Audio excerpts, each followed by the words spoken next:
परिचय। माँ, उस विशाल पहिए को देखो, वह गतिशील है। हाँ, वो विशाल पहिया गतिमान है। गति क्या होती है माँ? गति भौतिक विज्ञान का एक महत्वपूर्ण अध्याय है। इस संसार में हर चीज गतिशील है। वो कैसे?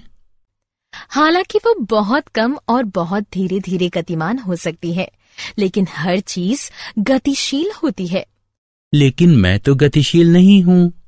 यद्यपि तुम खड़े हुए प्रतीत होते हो, लेकिन पृथ्वी सूर्य के चारों तरफ घूम रही है और सूर्य हमारी आकाशगंगा के चारों तरफ घूम रहा है। गति कभी नहीं रुकती। माँ, मैं गति के बारे में और अधिक जानना चाहता हूँ। कृपया मुझे बताओ।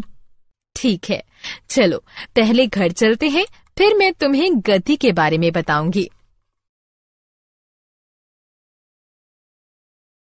उद्देश्य।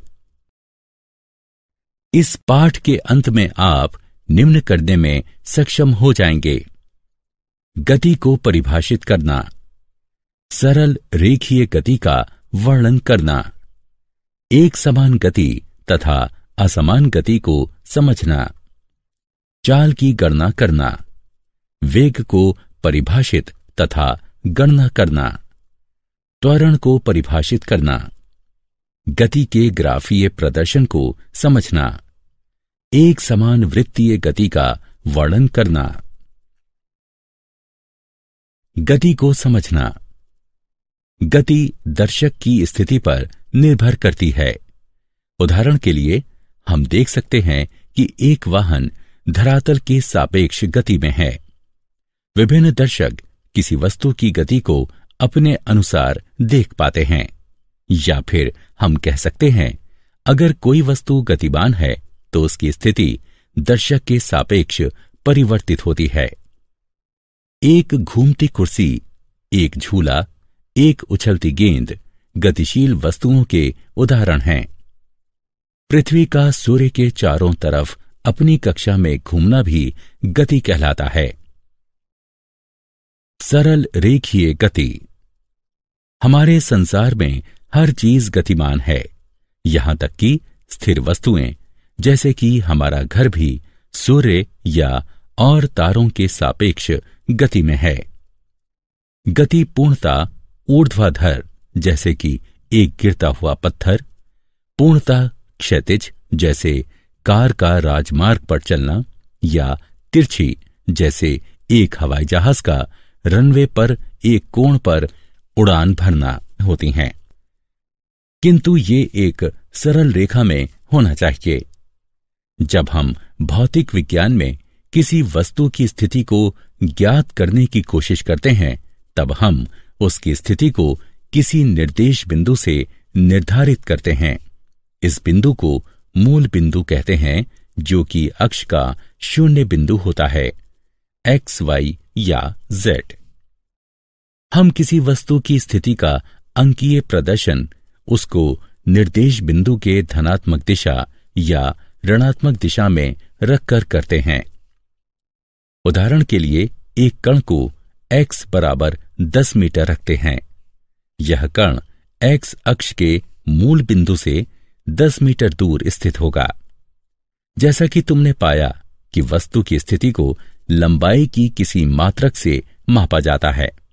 हम यहां उदाहरण के तौर पर मीटर को मात्रक लेंगे।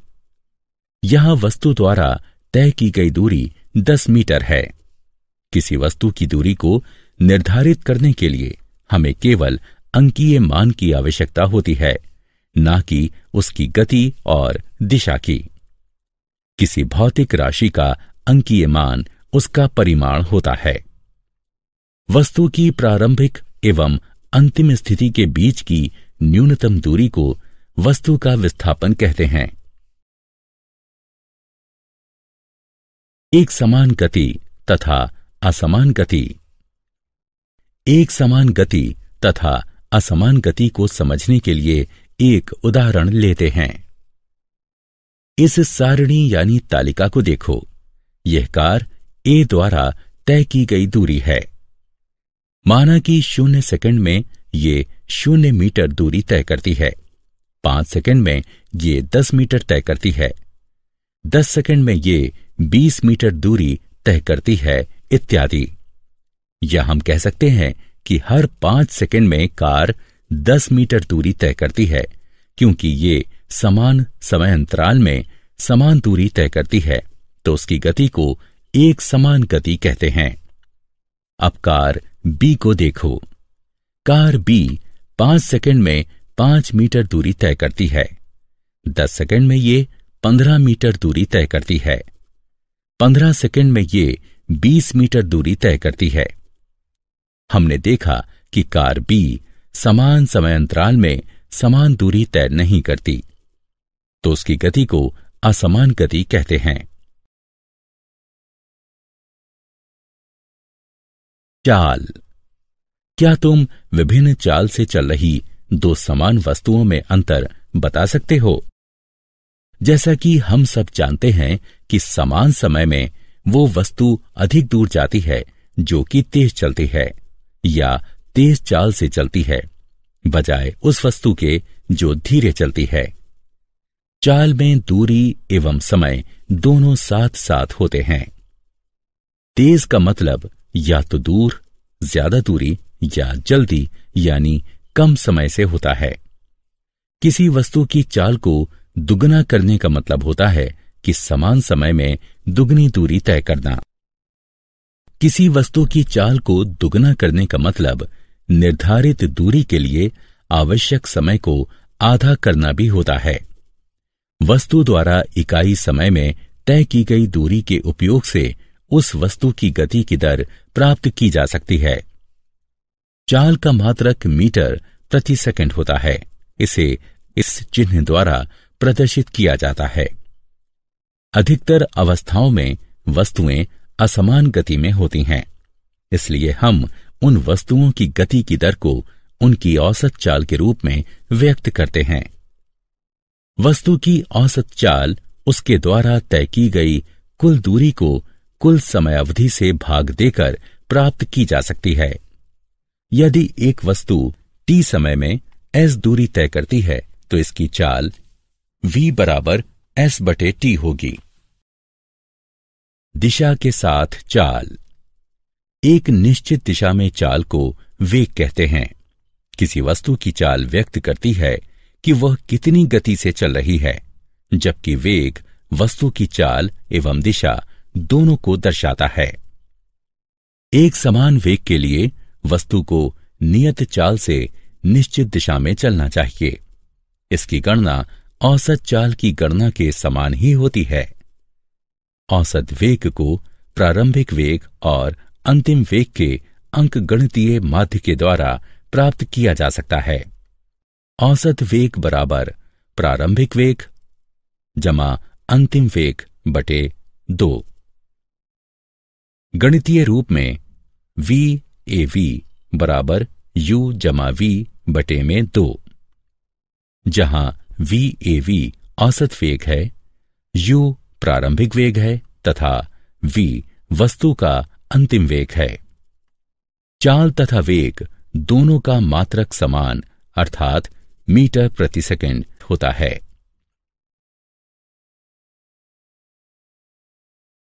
वेग में परिवर्तन की दर।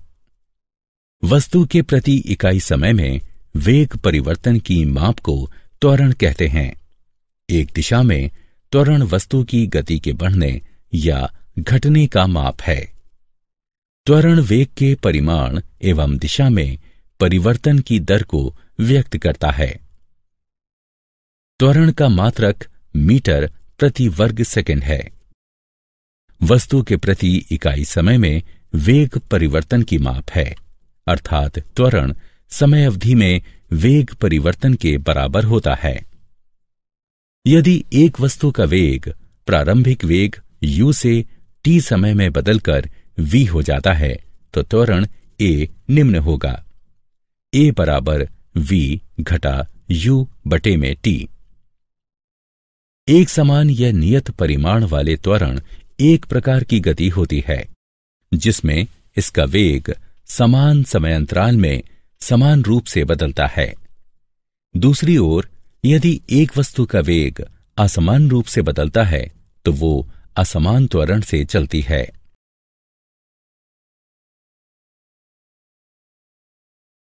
उदाहरण, चलो एक रेसिंग कार का उदाहरण लेते हैं।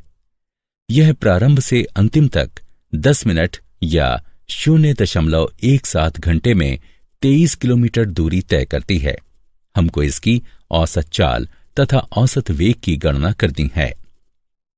हमें पता है कि औसत चाल तय की गई कुल दूरी को कुल समय अवधि से भाग देकर प्राप्त किया जा सकता है। अर्थात औसत चाल 23 किलोमीटर दूरी को 0.17 घंटे से भाग देने पर 135.29 किलोमीटर प्रति घंटे के बराबर आएगा। उसी प्रकार से औसत वेग कुल विस्थापन को कुल समय अवधि से भाग देकर प्राप्त किया जा सकता है। जैसा कि हम चित्र में देख सकते हैं कि कुल विस्थापन 4 किलोमीटर है, इसीलिए औसत वेग 4 किलोमीटर को 0.17 घंटे से भाग देने पर 23.53 किलोमीटर प्रति घंटे के बराबर आएगा।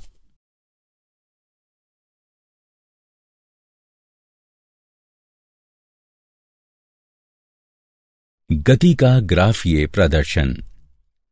एक ग्राफ दो प्रकार के आंकड़ों में संबंध का चित्रीय प्रदर्शन है, जिसमें एक प्रकार के आंकड़े निर्भर चर तथा दूसरे प्रकार के आंकड़े स्वतंत्र चर होते हैं।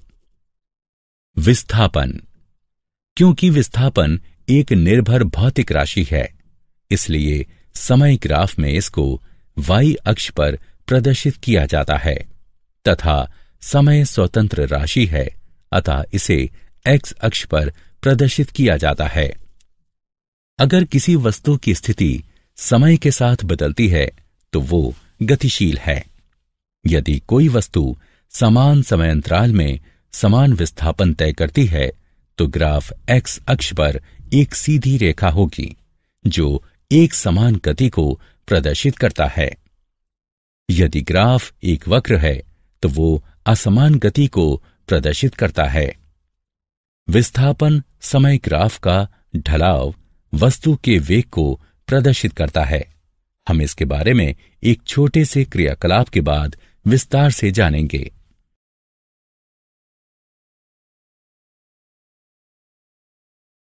दूरी समय ग्राफ। दूरी समय ग्राफ के द्वारा हम गति के बारे में काफी अध्ययन कर सकते हैं। चलो अक्षों को देखते हैं। समय हमेशा x अक्ष पर यानी ग्राफ के निचले हिस्से पर अंकित किया जाता है। x अक्ष पर जितना दाईं तरफ बढ़ेंगे उतना ही समय प्रारंभ से ज्यादा होगा।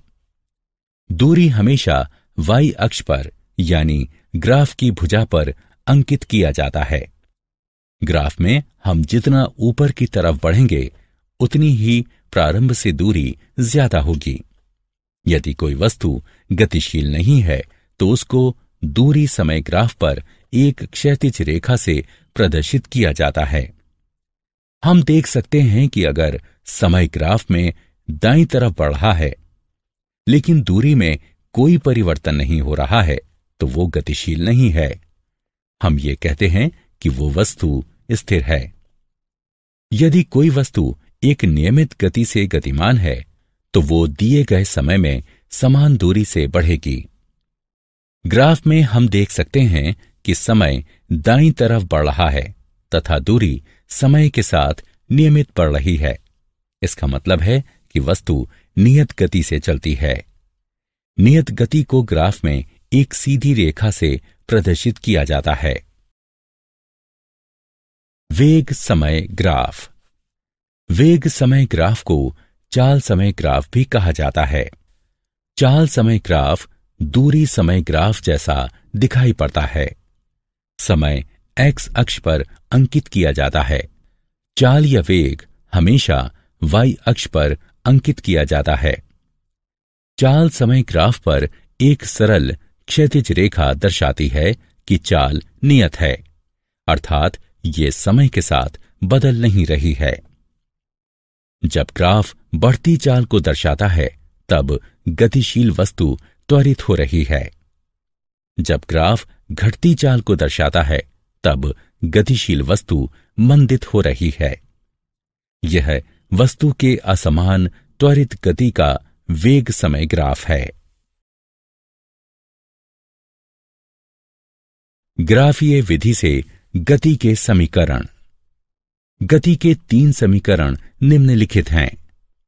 v बराबर u जमा at, s बराबर ut जमा 1/2 at वर्ग, 2as बराबर v का वर्ग घटा u का वर्ग, जहां u वस्तु का प्रारंभिक वेग है जो कि t समय के लिए एक समान त्वरण a से चलती है। v अंतिम वेग है तथा t समय में वस्तु के द्वारा तय की गई दूरी s है। पहला समीकरण वेग एवं समय में संबंध व्यक्त करता है।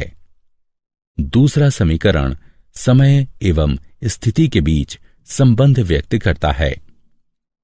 तीसरा समीकरण वेग एवं स्थिति के बीच संबंध व्यक्त करता है, जिसे पहले तथा दूसरे समीकरण से प्राप्त किया जा सकता है।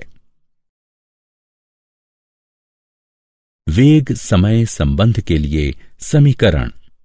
कोई वस्तु जो कि एक सरल रेखा में एक समान वेग से चल रही है, माना कि समय t बराबर 0 पर इसका एक समान त्वरण a है, जबकि इसका प्रारंभिक वेग u है। त्वरण के परिणाम स्वरूप इसका वेग t समय में बढ़कर v यानी अंतिम वेग हो जाता है तथा t समय में वस्तु s दूरी तय करती है। चित्र वस्तु की गति के वेग समय ग्राफ को दर्शाता है। vt ग्राफ का ढलाव गतिशील वस्तु का त्वरण दर्शाता है। अतः त्वरण बराबर ढलाव बराबर ab बराबर bc बटे ac बराबर v घटा u बटे t घटा o, अथवा a बराबर v घटा u बटे t, v घटा u बराबर at, v बराबर u जमा at, जो कि गति का पहला समीकरण है। समय स्थिति संबंध के लिए समीकरण। माना कि कोई वस्तु t समय में a त्वरण से s दूरी तय करती है। वस्तु के द्वारा तय की गई दूरी वेग समय ग्राफ में घिरे क्षेत्र द्वारा प्राप्त की जाती है। अतः तय की गई दूरी s बराबर समलंब ABDO का क्षेत्रफल बराबर आयत ACDO का क्षेत्रफल जमा DABC का क्षेत्रफल बराबर OD गुणा OA जमा 1/2 BC गुणा AC बराबर T गुणा U जमा 1/2 V घटा U गुणा T। हल करने पर हमें प्राप्त होगा बराबर UT जमा 1/2 V घटा U गुणा T। गति के पहले समीकरण से हम जानते हैं कि V घटा U बराबर AT है। यह हम लिख सकते हैं कि V बराबर U जमा AT, अतः S बराबर UT जमा 1/2 AT गुणा T। S बराबर UT जमा 1/2 AT वर्ग। यह गति का दूसरा समीकरण है।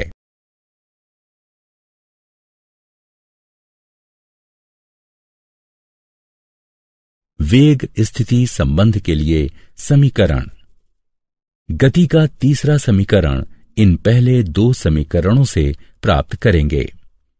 वेग समय ग्राफ से तय की गई दूरी s बराबर समलंब OABD का क्षेत्रफल बराबर 1/2 B1 जमा B2 गुणा h बराबर 1/2 OA जमा BD गुणा AC। OA बराबर U, बी डी बराबर वी और ए सी बराबर टी रखने पर हम पाते हैं एस बराबर 1/2 यू जमा वी गुणा टी। समीकरण 1। लेकिन जैसा कि हम जानते हैं कि ए बराबर वी जमा यू बटे टी, अर्थात टी बराबर वी घटा यू बटे ए। टी का दिया हुआ मान दिए गए समीकरण 1 में रखने पर हम पाते हैं वी वर्ग माइनस यू वर्ग बराबर 2as, 2as बराबर v जमा यू, v घटा यू। सूत्र a वर्ग घटा b वर्ग बराबर a जमा b, a घटा b का उपयोग करके हम पाते हैं v जमा u, v घटा u बराबर 2as। v वर्ग घटा u वर्ग बराबर 2as। यह गति का तीसरा समीकरण है। एक समान वृत्तीय गति। किसी वस्तु का एक वृत्तीय पथ पर एक समान चाल से घूमने को एक समान वृत्तीय गति कहते हैं। वस्तु की घूर्णन अक्ष से दूरी हमेशा एक समान रहती है। जब कोई वस्तु एक वृत्त में घूमती है तो उसकी दिशा निरंतर बदलती रहती है। हिंडोला एक समान वृत्तीय गति का एक उदाहरण है। उपग्रह जैसे कि कृत्रिम उपग्रह या चंद्रमा जो पृथ्वी की कक्षा में घूम रहे हैं, उनकी गति एक समान वृत्तीय गति जैसी है। ग्रह जो सूर्य की कक्षा में घूम रहे हैं, उनकी गति एक समान वृत्तीय गति जैसी है। क्या आप जानते हैं सर आइजैक न्यूटन सदी के सबसे प्रभावी वैज्ञानिकों में से एक हैं। उन्होंने बहुत सारे सिद्धांत दिए हैं तथा बहुत सारे क्षेत्रों जैसे कि भौतिकी, गणित तथा दर्शन में महत्वपूर्ण योगदान दिया है। इंग्लैंड में पैदा हुए सर आइजैक न्यूटन बहुत प्रभावी भौतिक शास्त्री, गणितज्ञ, दार्शनिक, रसायनविद तथा ब्रह्मज्ञानी थे। न्यूटन की गति के 3 नियम वस्तु की गति पर लगने वाले बल से संबंधित हैं। जॉन्स केपलर ने खगोल के क्षेत्र में अपने अद्भुत कार्य से 17वीं सदी में विज्ञान में क्रांति लाने में योगदान दिया।